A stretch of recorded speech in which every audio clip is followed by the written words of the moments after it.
Good afternoon and welcome to Reuse and its role in sustainability.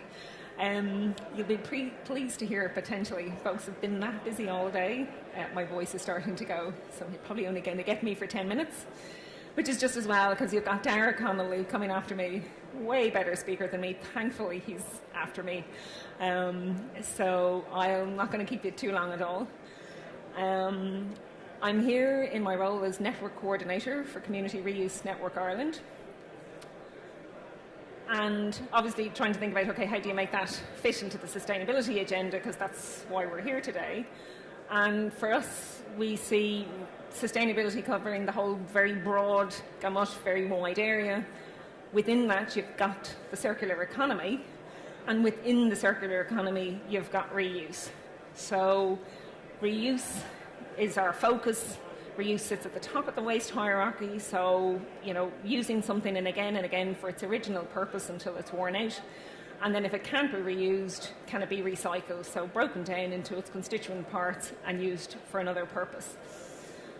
So we see reuse as very much a part of the circular economy, and that as part of sustainability. So it's very much hopefully driving the sustainability, part of the sustainability agenda in Ireland. And I think we can all agree that we could probably do that a lot better. And for us, it's trying to educate people about what is reuse. People know recycling, but they don't seem to know reuse as much. And, how can we promote that message better? And how can we get businesses and consumers to think more about the stuff that they use? Do they use it all the time? Could they use it for longer? And when they finish using it, can they give it to somebody else to use, or at the very least recycle?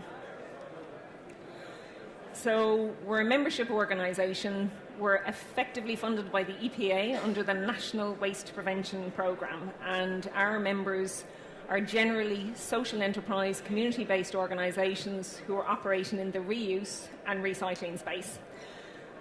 It's a little too early, unfortunately, for the 2016 figures, but in 2015, at the beginning of 2016 last year, we went out to our members and said, look, can you give us some indication of what you did, what your activities, what that resulted in, what was the impact of that? And collectively, somewhere in the region of 39,000 tonnes of stuff was diverted from landfill by our members. Now, of that figure, about 24,000 tonnes was reused. And the majority of that came through the Irish Charity Shops Association. So they've got about 425 members. So that's me taking this jacket off, saying, yeah, I'm kind of finished with that, giving it to the local charity shop. They put it on a hanger and they sell it again. Reuse in its purest form, clean, sold exactly for the same purpose. But you also have things like furniture, so an old-fashioned or an old set of suite. You give it away to somebody, they reupholster it, upcycle it, good as new, and they sell it on again. And then you've got materials coming from companies, and you'll hear all about that from Dara, about how those materials can be reused as art materials. Then the other kind of 15,000 tonnes of stuff was recycled, and that's mainly in the electrical, the EE and the WE part of the industry. So washing machines and tumble dryers and dishwashers, and then computers. Any kind of electrical goods at all, broken down into their constituent parts and reused in some way, shape or form, or recycled. So 39,000 tonnes would fill about a small landfill. So this gives you some idea. That's still maybe 5% of the materials that get discarded in this country every year. So we've a long way to go. There's a lot of stuff out there that could be reused and recycled. It means there's a challenge for us in terms of getting that message out better, but it also means that there's opportunities as well for the existing businesses to scale up, and for other people to realise, to see opportunities to set up businesses to work in this space. But that 39,000 tonnes in a year in 2015, our member businesses, supported nearly 700 jobs and provided more than 7,500 training opportunities. So a lot of them work labour activation schemes, placement schemes.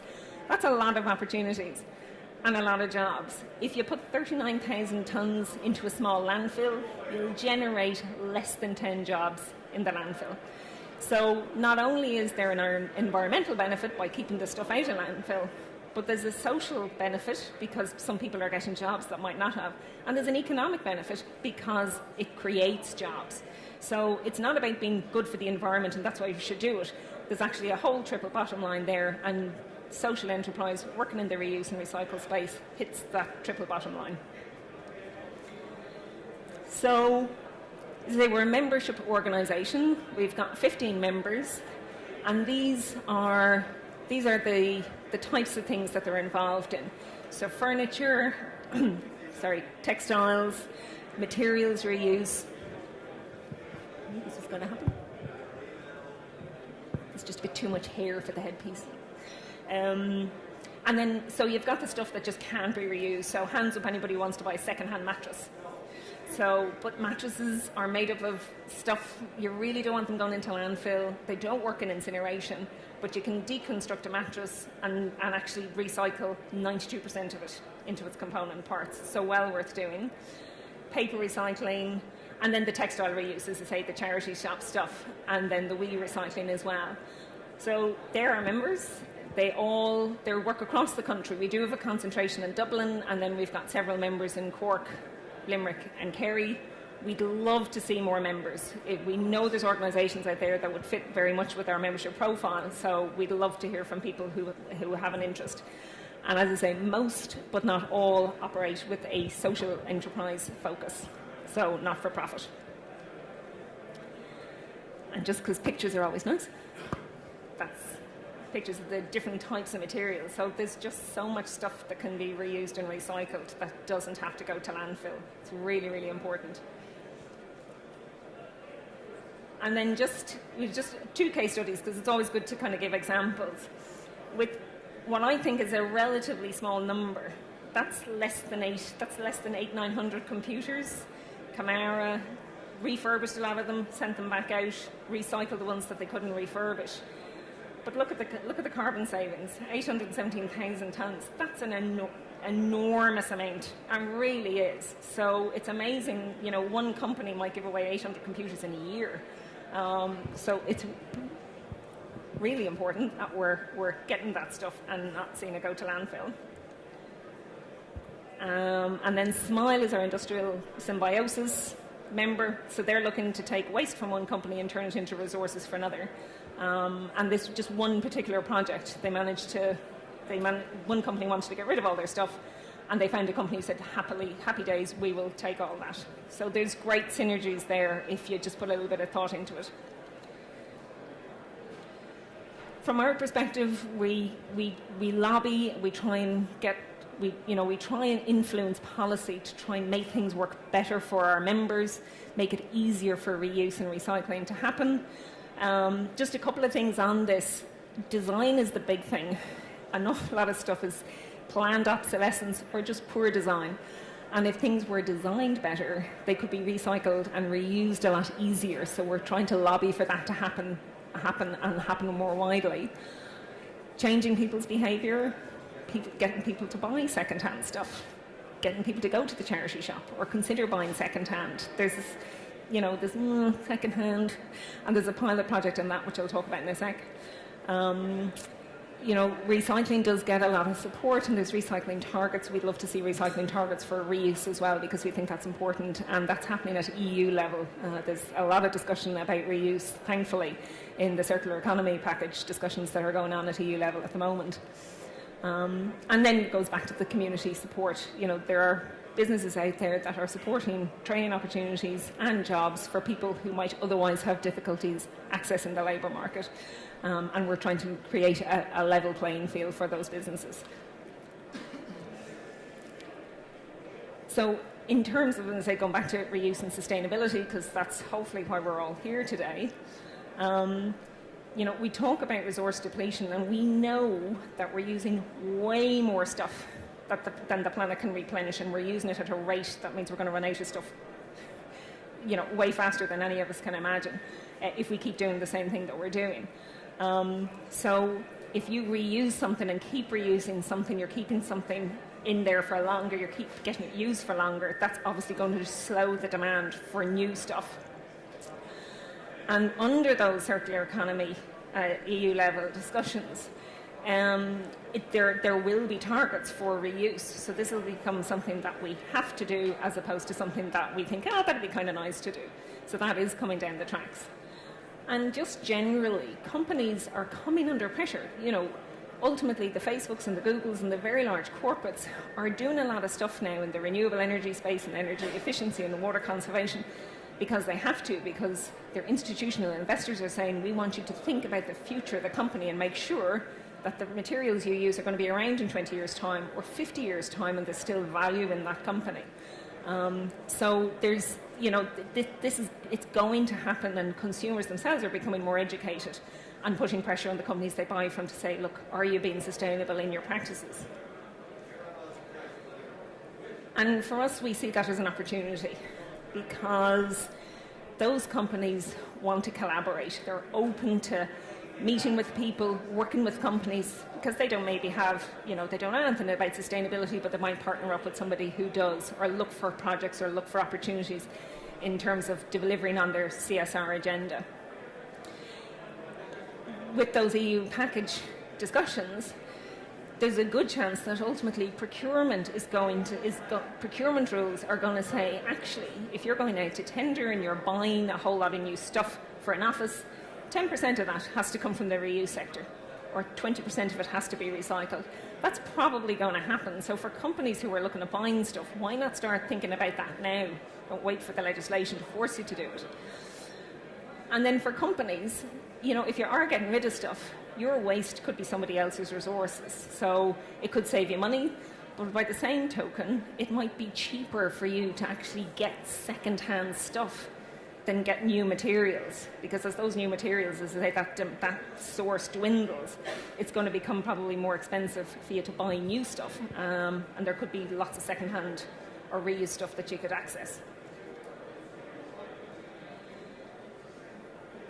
The project that we're working on, we will be working on this year, is, can we market reuse better? Second-hand, is that a better way of saying it? And one of the things we want to say is the lack of a quality mark the reason why people don't buy the stuff? Because it's great that we can create the supply. Charity shops have loads of clothes. There's businesses taking in furniture and reupholstering it and getting ready to sell it. But we need people to buy the stuff. We need companies to buy the refurbished office furniture. We need consumers to buy the second-hand stuff. So one of the questions we need to ask is, would a quality mark make a difference? Is that the main reason why people aren't buying second-hand goods? Maybe it is, and maybe it isn't. We don't know, so we need to find out. And we also need to find out is, if you brought that quality mark in, would it make people more likely to buy second-hand goods? And how feasible is it? Can you have a quality mark for furniture, for clothes, for second-hand computers? So there's a lot of questions. So that's a funded project that we're going to kick off, and hopefully this time next year we'll be close to figuring out how that all would work, or would it work? And then I always like to do takeaways, because we all go to these seminars and conferences and we think, and sometimes you come away and say, gosh, that was so much worth going to, and sometimes you think, gosh, it was a complete waste of my time. But I like to think, what did I learn today? And these are just simple takeaways. And people are doing an awful lot of stuff in the reuse space. They're lending stuff, or they're giving stuff to their cousin, or you can have baby clothes, or they're swapping stuff, or whatever. So we're doing a lot of this, but we need to do it more. So keep your IT equipment for longer, folks. Just because the new model came out doesn't mean you have to go out and buy it. I put my phone in my bag. My phone is 4 years old. It works perfectly. I just put a new battery in it. And it's going to keep working, and it's going to get used until it literally gives up. And when it does give up, I'm going to make sure it goes to a licensed recycler, so I know that they can do something with it so that it's not going into landfill. And this one is really for the ladies. Wear your clothes longer. Less of the fast fashion, folks. Seriously, if you can buy something, wear it for a long time. And when you do say, oh, do you know what, I really had enough of that, make sure it goes to your registered local charity shop, because somebody else will buy it. They'll buy it and wear it, or they'll buy it and make something new out of it. And if you have a business and you're generating waste, think twice. When you're ordering that skip, We really need to order it. Will somebody take the stuff that I want to give away? Could somebody use this stuff? Never assume, oh God, nobody'd want that. Seriously, somebody out there will probably be able to reuse it or recycle it.